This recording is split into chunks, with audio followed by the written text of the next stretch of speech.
Welcome to the Instagram stories for Wednesday, May 7th. I'm your host, Daniel Hill. Today on the show, we'll have an update on TikTok from President Trump. Spoiler alert, he's probably going to extend the deadline again. Who was surprised? Nobody. We'll also talk about a new feature that Instagram is slowly starting to roll out called Lockable Reels. I've talked about this in the past. We're starting to see it in the wild. I'll explain more and give a little bit of strategy on how to use it.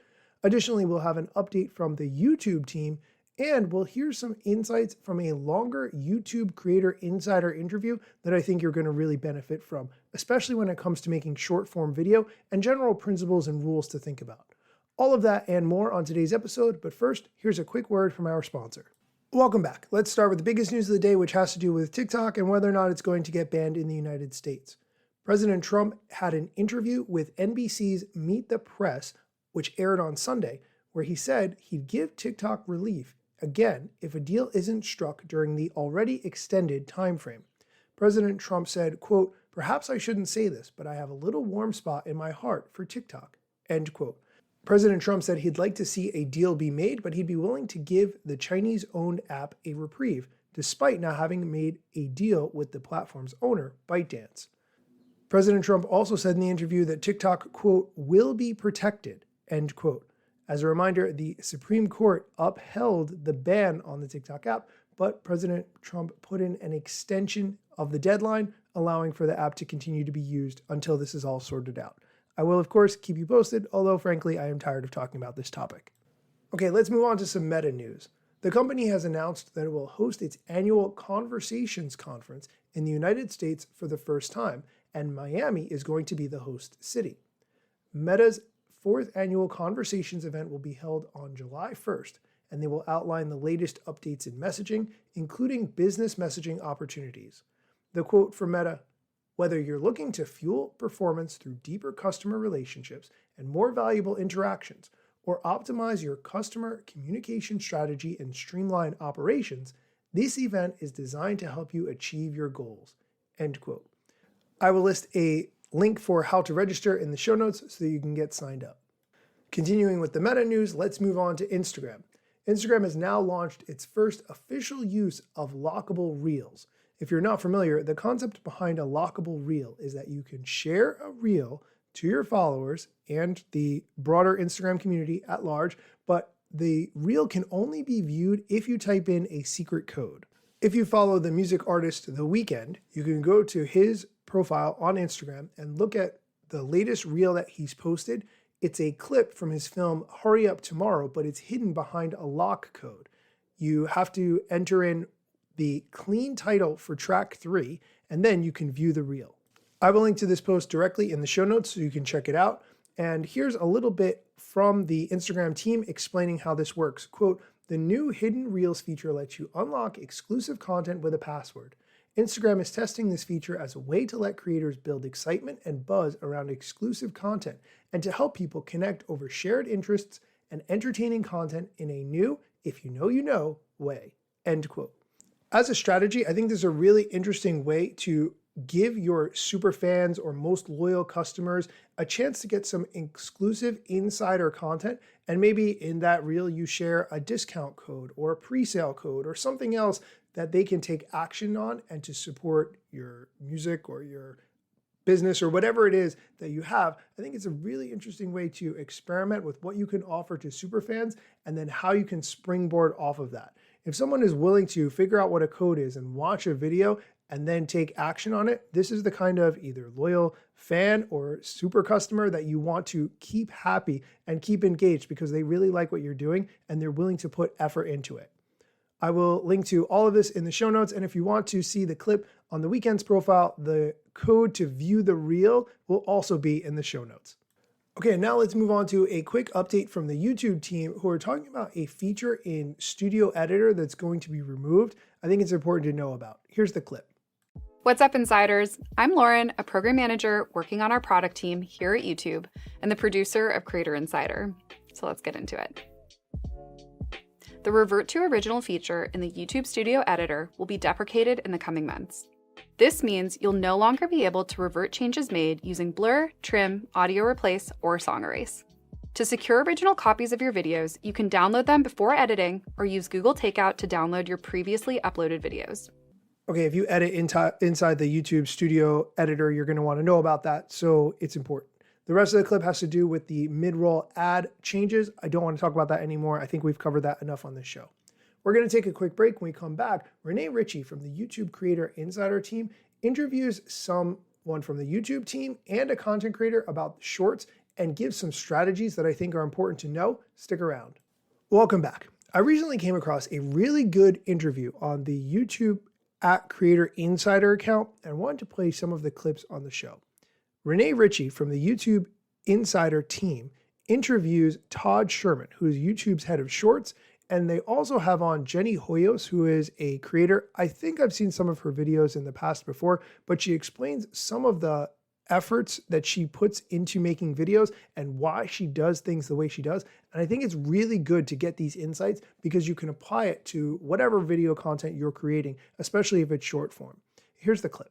Tell us a little bit about shorts. Like, I think everybody has a rough idea what they are, but how do you define a short on YouTube? You know, shorts are a little different than long form because on long form, right now you see a preview for that video and then you tap to go watch it. And in shorts, obviously, they're swiping in the feed, and so they get to discover videos. And I think, creators are often asking me what makes a great short? Yeah. And I think a lot about your videos and hooking people early.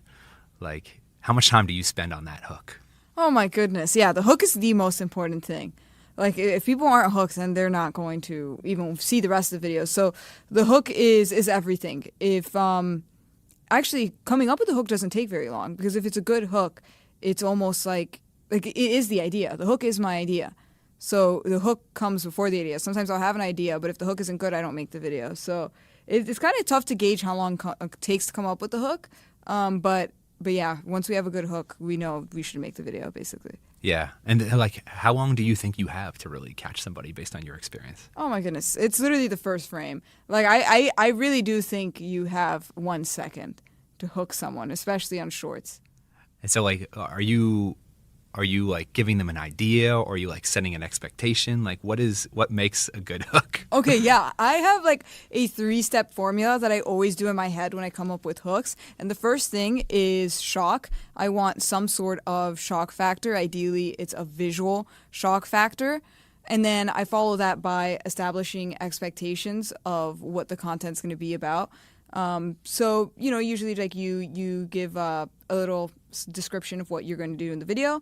And then the third thing is giving an expectation of what's to happen at the end. We need to know what we are going to get by the end of this video and how we are going to progress to that. Because it doesn't matter if someone gets hooked and they're like, oh, this is a cool video. Okay, I saw the cool thing that happened in the hook and I'm going to leave. No, they need to be hooked and stayed. And then you got to deliver. I'm going to pause it there for a quick second. That reminder about the hook and how important it is to grab people's attention within the first half a second to a second is so important. There's that tendency to turn on the camera and then say, hey, everybody, today I wanted to talk about. Don't do that. Just get right into it because people have short attention spans.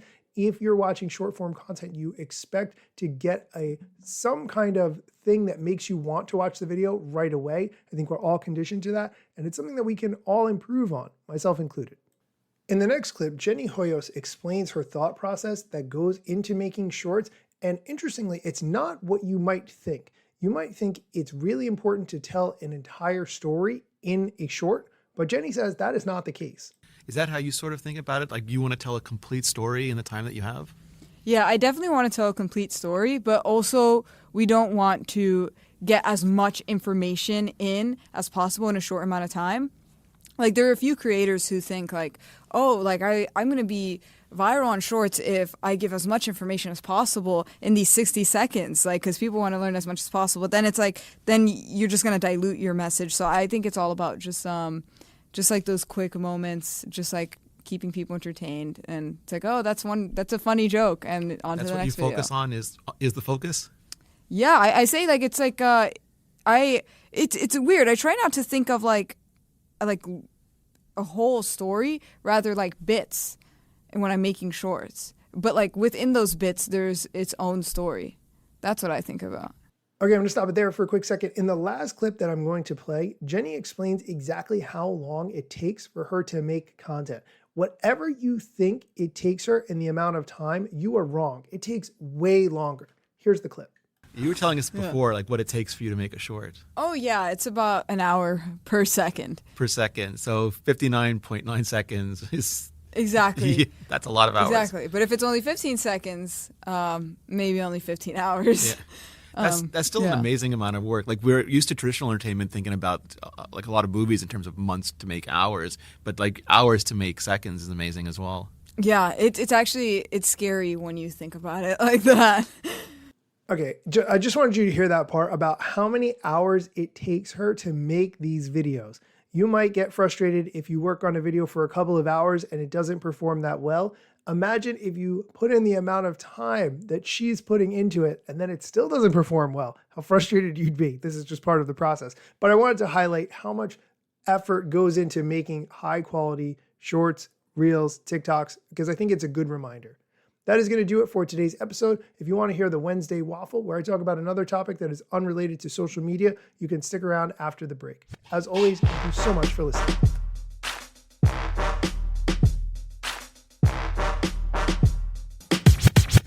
I'm not yet a member of the Instagram team, but my podcast covers many Instagram themes. But the name, image, logos are trademarks of Instagram and the LCC in the USA and every territory. Everything I publish independently until Zuck returns my DMs and starts to pay my salary. Not sponsored or endorsed, no lies, no fallacies. I use their logo with permission, not malicious or callously. No trademark violation, filling all criteria. Follow me on Instagram or Twitter at Daniel Hill Media. Oh, hey, thanks for being willing to listen to me talk about a different topic other than social media news. Recently, I was on Threads and I saw someone posted that they were looking for a host for their podcast to do some interviews. I sent a message to the person and I said I was interested, and I just did the first interview earlier this week. And let me tell you something, I had a blast. Although I enjoy talking about social media news and I enjoy having my own podcast, it was really nice to guest host someone else's show and interview a guest who I wouldn't normally talk to about a subject that I wouldn't normally discuss. And it was just like a little mini podcasting vacation, if that makes any sense. I really enjoyed doing it. I was actually even smiling ear to ear when I finished the interview, which is weird because, normally my podcast feels like a hobby that is mixed with work, but this just felt like a complete relaxation day. Like when your boss is away and you're just like, well, I guess today is going to be a bit slower than normal. That's kind of what it felt like. Okay. Thank you for listening to me talk about another topic other than social media news for a couple of minutes. And as always, thank you so much for listening to the podcast.